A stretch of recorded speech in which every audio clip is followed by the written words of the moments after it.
cristão, ele nunca vai negar a oração para nenhuma pessoa. Se ele negar, ele é frouxo. Da minha boca, você está ouvindo a minha declaração. Eu arrependi de fazer aquela oração num evento que não era conectado com aquilo. Se sentiu.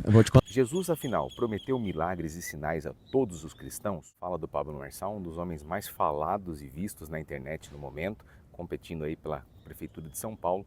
Mas esse tema de cristão que foi abordado no Flow e que muitas pessoas têm dúvida realmente de algumas polêmicas que ele acabou se envolvendo, como a cadeirante, como helicóptero e outros memes que ele se tornou nacionalmente conhecido e até mesmo passando descredibilidade em alguns sentidos. Mas foi muito importante essa pergunta do Igor e até mesmo a resposta dele eu achei muito sincera. Eu vou colocar ponto a ponto aqui para vocês o porquê eu acredito que tem sinceridade nisso. Após a ressurreição de Jesus, ele prometeu aos cristãos que eles veriam milagres, sinais, Marcos 16, do versículo 15 ao 17. Então eu vou ler na íntegra aqui para vocês. Após a ressurreição, Jesus disse aos seus apóstolos: Ide por todo mundo, pregai o evangelho a toda criatura, quem crer e for batizado será salvo. Quem, porém, não crer será condenado. Esses sinais hão de acompanhar aqueles que creem em meu nome, expelirão demônios, falarão novas línguas, pegarão em serpentes, e se alguma coisa mortífera beber, não lhes fará mal algum.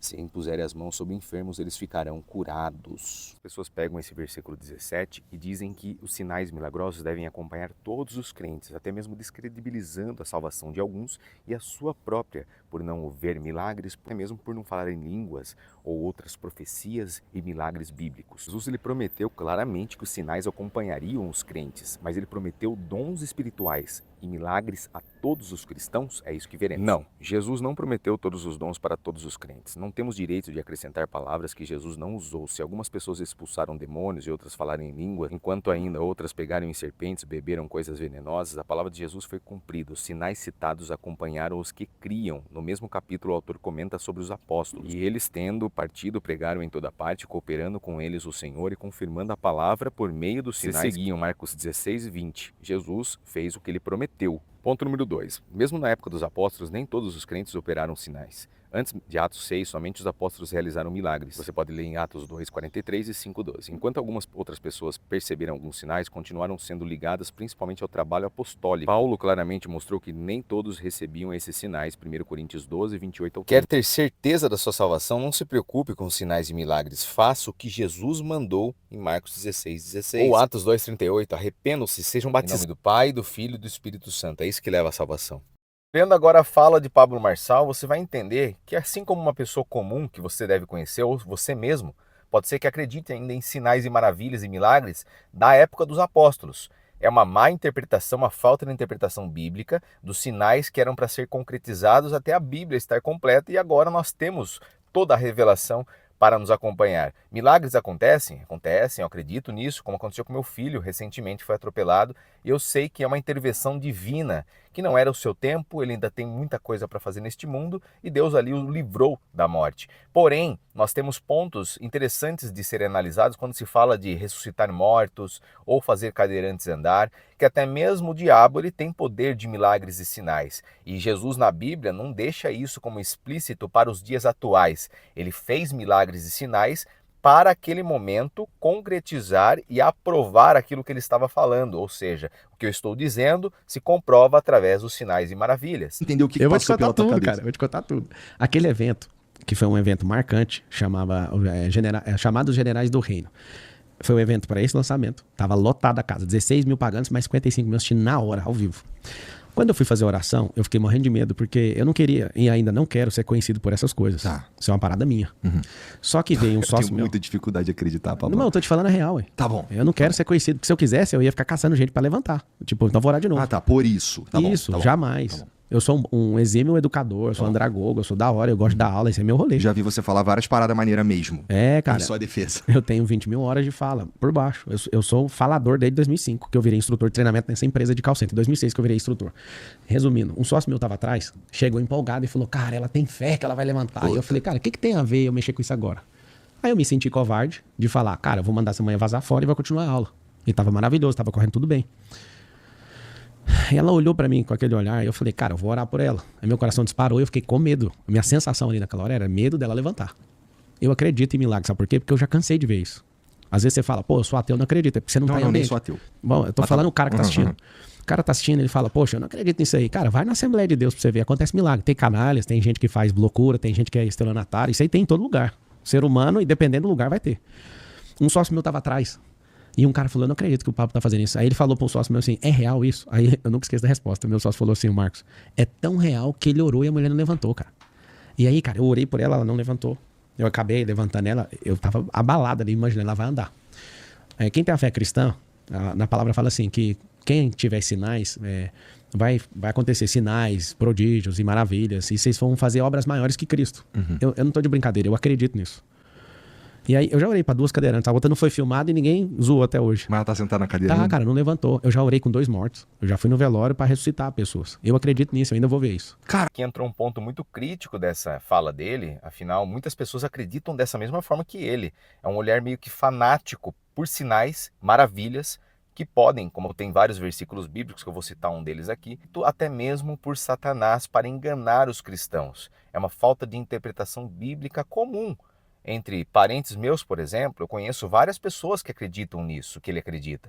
Então, nesse ponto, eu acredito que é sinceridade, porque é uma falta de conhecimento específico sobre algo muito necessário, afinal, estamos falando da nossa salvação, da nossa vida espiritual, apenas vivendo essa experiência terrena, então, nossa comunhão com Deus, nosso entendimento da palavra dele, do manual da vida, deve ser interpretado, estudado a fundo, para que não tenhamos essas interpretações erradas. A ciência que ele tem acaba passando isso adiante para milhares de pessoas que não buscam ir atrás da realidade do conhecimento bíblico.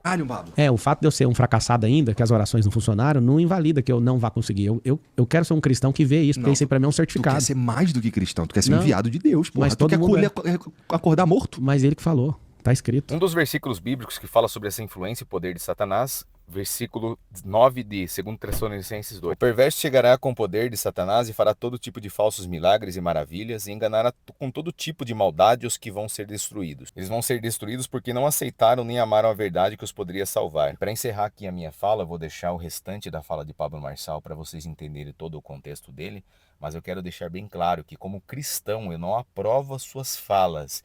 E você, que também é cristão, deve estudar a palavra e questionar tudo e retende o que é bom, como Paulo orientou. Eu reconheço que muitas pessoas, assim como ele, também têm essa crença, mas a influência que ele tem hoje no cristianismo, nas pessoas que eu acompanho em mídias sociais, que é um alcance gigantesco, tem que ser avaliado dessa forma. Voltando para a pessoa de Pablo Marçal e a sinceridade dele, de suas falas nesse podcast, que ficou muito bom, porque esclarece vários temas e eu vejo verdade em muitas falas, como eu falei, a ignorância às vezes, falta de conhecimento, mas que leva muitas pessoas à perdição, que tem que ser analisado. Mas diante a outros candidatos, falando agora de governo, de política, nós vemos uma pessoa sincera tentando concorrer a algo muito perigoso, muito arriscado para a sua reputação, para o seu nível de vida, poder financeiro, que só o tempo nos responderá e nos dirá quem é Pablo Marçal. Mas nesse sentido bíblico, eu me senti na obrigação de fazer esse vídeo, esclarecer esses pontos bíblicos referentes ao que ele foi citado no podcast. Vocês farão obras maiores. Isso nem era tema pra eu discutir numa época de política, mas, Total. mas eu tô me abrindo aqui com Mas você. é porque assim, as minhas questões com a chegada de Pablo Marçal à política tem mais a ver com isso, com que eu, sei lá, sem te conhecer, percebo como uma personalidade que putz, eu fico, putz, cara. Pra mim é importante tu falar isso, no fim das contas, tá ligado? Resumindo, foi uma cagada. Eu acho que não era o momento apropriado. O que eu tomei de decisão logo depois que eu chamei o Nésio, que é o sócio meu lá que cuida dos Estados Unidos, a planta dos Estados Unidos, é ele que é gestor lá. Eu falei, cara, vai lá, termina a hora com ela. Eu tinha que ter feito isso. Se você perguntasse pra mim o que você faria, eu não faria aquilo. Não era o momento daquilo. Tanto é que a gente chamou aquilo de culto, de igreja, que lá era um treinamento. Total, parecia um culto. Cara, não, tem um monte de coisa que acontece assim, que depois eu vou ver e eu falo, cara, como que essa merda aconteceu comigo? Porra, tu procura. Não, então, às vezes eu tô num lugar, a pessoa fala, você pode orar por mim, eu não tenho filho. Aí, cara, eu não sei se você sente compaixão da pessoa Total, que acredita, claro, cara. Aí eu vou falar, não vou orar, não. Não, tá legal, orar é um bagulho. Agora, orar e achar que ela vai levantar. Cara, porque, ó, eu acredito que isso existe. Eu entendo que tu puta, me arrependi, eu entendo tudo isso. Mas assim, e aqui eu vou falar sem certeza, depois aí quem estiver assistindo, vendo o vídeo aí, porque a sensação que eu tenho é que no final fica uma parada meio, pô, tu não levantou porque tu não tem fé. Aí eu, caralho. Mas você tá me falando que foi um erro. Na Bíblia real, tem gente que a oração não aconteceu nada. E aí, Jesus uma hora fala assim, ó, ele era de Cafarnaum, aqui o profeta ele não tem honra na sua própria terra. E sabe o que é o mais engraçado? É que eu morava já há muitos anos em São Paulo, o evento aconteceu na minha terra, em Goiânia, onde eu nasci. Então assim, cara, se você pudesse falar pra mim, Marcelo, você voltaria no tempo e não faria, não é pela oração, mas pelo reverb negativo em relação ao cristianismo, entendeu?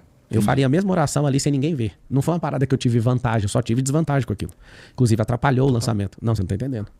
Aquele ato me custou, no mínimo, 10 milhões de reais de prejuízo. Porque cortou o flow. Correria aqui, gravei esse vídeo rápido, bem improvisado. Se você gostou desse conteúdo, se você concorda comigo ou não, comenta abaixo, curte, compartilha. Estamos juntos. O que vocês colocarem para mim de sugestões de próximos vídeos, pode ter certeza que eu avaliarei e colocarei aqui.